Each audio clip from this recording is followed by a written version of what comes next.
Explain ko lang itong iTecmo Piso Tab. Pag unang run nyo, ayan, ganyan yung lalabas. Dinayin nyo, tapos yung location, i-allow. Tapos para ma-access yung admin, yung double click nyo dun sa lower, sa may right bottom.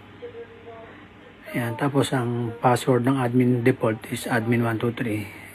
So, login kayo. Tapos, i-add nyo muna sa whitelist yung Wi-Fi SSID nyo. Add nyo. Ayan. Tapos, save. Siya pala, ito yung option natin sa lock screen. Yung interface setting.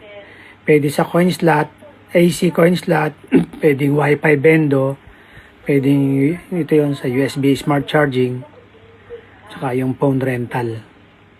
Meron din phone rental. Sa phone rental, yung naman yan, i-input nyo kung ilang oras or minutes yung i-rent yung device.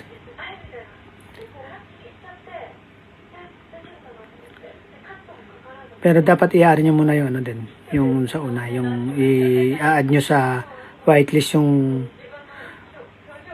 Wi-Fi SSID. Ayan.